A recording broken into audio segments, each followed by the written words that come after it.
अगर आप stock market में एक सीरियस इन्वेस्टर हो तो सिर्फ प्राइस और चार्ट देख के इन्वेस्ट करना सबकी सबसे बड़ी गलती होगी। स्मार्ट इन्वेस्टर सबसे पहले कंपनी के बारे में जानते हैं, उसकी फाइनेंशियल हेल्थ कैसी है, कंपनी कितनी स्टेबल है, कंपनी कितनी प्रॉफिटेबल है, पहले उसको समझते हैं, फिर उसके बाद ही उस कंपनी में इन्वेस्ट करते हैं।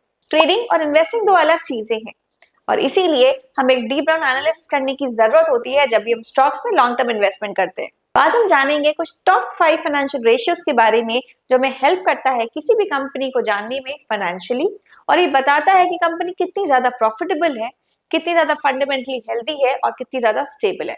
तो आइए जानते हैं कुछ 5 फंडामेंटल रेशियोज। सबसे पहला फाइनेंशियल रेशियो है and that is a P ratio, that is a price to earning ratio. ठीक है, सिंपल फॉर्मूला है इसका, price divided by the earning. ये पी रेशियो बताता है कि एक इन्वेस्टर कितना पे कर रहा है अगर कंपनी को 1 रुपए का प्रॉफिट होता है। राइट, फॉर एग्जाम्पल अगर टाइटन का पी 70 है, मतलब इन्वेस्टर पे कर रहा है 70 रुपए for 1 rupee of titans annual profit, तो कंपनी के 1 रुपए के प्रॉफिट का एक इन्वेस्टर पे कर रहा है नियरली अबाउट 70 रुपीज। ठीक है, तो सिंपल है, अगर किसी कंपनी का हायर पी है तो एक इन्वेस्टर ज्यादा अमाउंट पे कर रहा है for every 1 rupee profit of the company. ठीक है, तो अगर हायर पी है तो बताता है कि मार्केट जो है वो फ्यूचर ग्रोथ एक्सपेक्ट करता है इस पर्टिकुलर स्टॉक में। वहीं अगर किसी कंपनी का लो पी है तो इसका मतलब ये है कि स्टॉक शायद अंडर वैल्यू हो सकता है या फिर स्लो ग्रोथ रेट पे हो सकता है। हाई पी का मतलब ये नहीं है कि कंपनी का स्टॉक जो है वो बुरा है,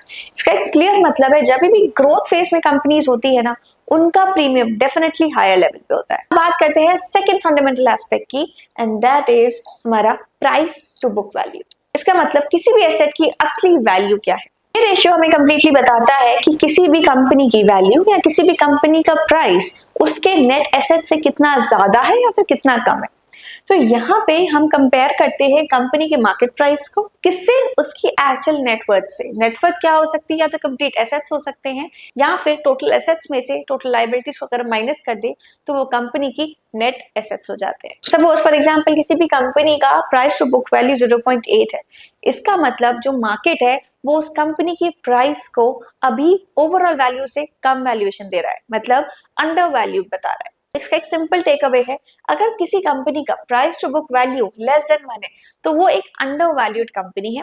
वहीं किसी कंपनी का price to book value greater than 3 है तो उससे क्लियर मतलब है कि कंपनी का जो स्टॉक है वो हाईली एक्सपेंसिव है। एक्सपेंसिव का मतलब ये नहीं है कि हमें स्टॉक खरीदना नहीं है। ठीक है, कभी कभी कुछ ऐसी कंपनीज भी होती है जिनका प्राइस टू बुक वैल्यू ज्यादा होता है, right, that is over valued. ठीक है, यहाँ पे कभी कभी ऐसी कंपनीज होती हैं जिनका हमें स्ट्रॉन्ग ग्रोथ मोमेंटम दिखता है तो उनका प्राइस टू बुक वैल्यू ज्यादा रहता है।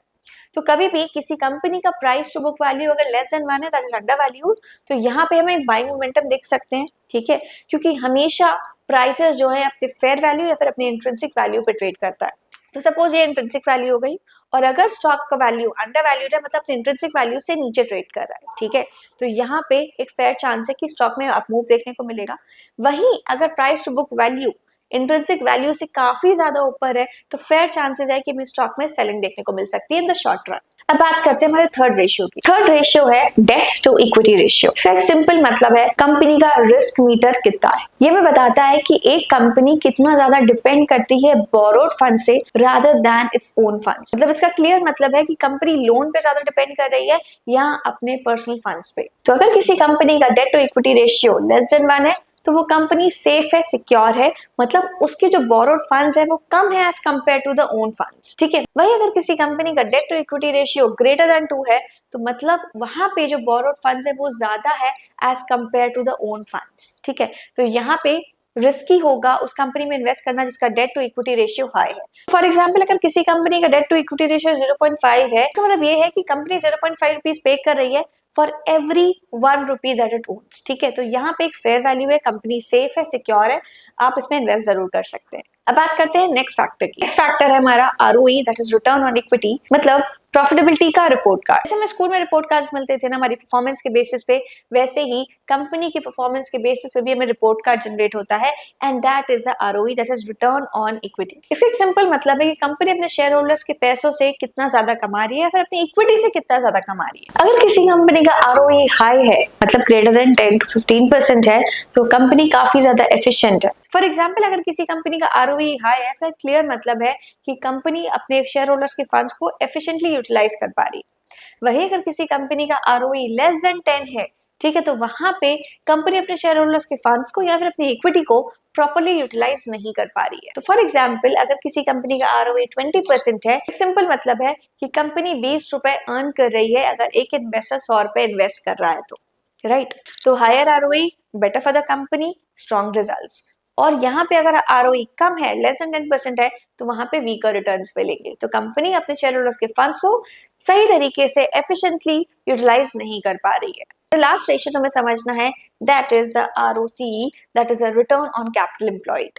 तो अभी मैं बात करी थी ROE की, मतलब रिटर्न ऑन इक्विटी, मतलब शेयर होल्डर्स के फंड को कितनी एफिशिएंटली कंपनी यूटिलाइज करती है। तो यहाँ पे हम सिर्फ शेयर होल्डर्स के फंड्स की बात नहीं कर रहे, यहाँ पे हम टोटल कैपिटल की बात कर रहे हैं, डेट भी और इक्विटी भी। तो सिर्फ यहाँ पे शेयर होल्डर्स के पैसों को सही तरीके से यूटिलाइज कर रहे हैं कि नहीं, बल्कि जो हमने पैसा बोरो भी किया है, राइट, या किसी कंपनी पैसा बोरो किया है, उसको भी कैसे यूटिलाइज कर रहे हैं टोटल में, वो हम देखेंगे through ROCE, that is return on capital employed. तो ROCE क्या बताता है कि हम कंपनी में जितने भी फंड्स है, चाहे वो बोरोड हो या फिर शेयर होल्डर के फंड्स को, उसको हम कितनी अच्छी तरीके से या फिर कितने एफिशिएंट वे में यूटिलाइज कर सकते हैं। अगर किसी कंपनी का ROCE ग्रेटर देन 15% है, तो कंपनी बहुत अच्छा परफॉर्म कर रही है, अपने फंड्स को वेल यूटिलाइज कर पा रही है। तो फॉर एग्जाम्पल अगर किसी कंपनी का ROCE 18% है, तो कंपनी में इन्वेस्टेड 100 रुपए, चाहे वो बोरोड फंड हो या फिर इक्विटी हो या फिर शेयर होल्डर्स के फंड हो, अगर 100 रुपए इन्वेस्टेड है उस कंपनी के बिजनेस पे, तो कंपनी 18 रुपए का प्रॉफिट या return in the sense generate कर रही है। तो यहाँ पे एक अच्छा सिग्नल तब मिलेगा जब कंपनी का हाई ROCE होगा, दैट इज ग्रेटर देन 15%। तो ये थे कुछ फिल्टर्स जो हम यूज कर सकते हैं जब भी हम कंपनी को लॉन्ग टर्म के लिए होल्ड करना चाहते हैं। तो ये मैट्रिक्स भी मैच नहीं करती, तो वो कंपनी में इन्वेस्ट करना for a period of very long time is not a good sign. तो जब भी इन्वेस्ट करें, ये 5 चीजें जरूर देखें। See you in the next series, जहाँ पे मैं आपको बताऊंगी कुछ और नए रेशियोज जो एक कंपनी को स्ट्रॉन्ग और फाइनेंशियली हेल्दी बनाते हैं। Like, share and subscribe our channel.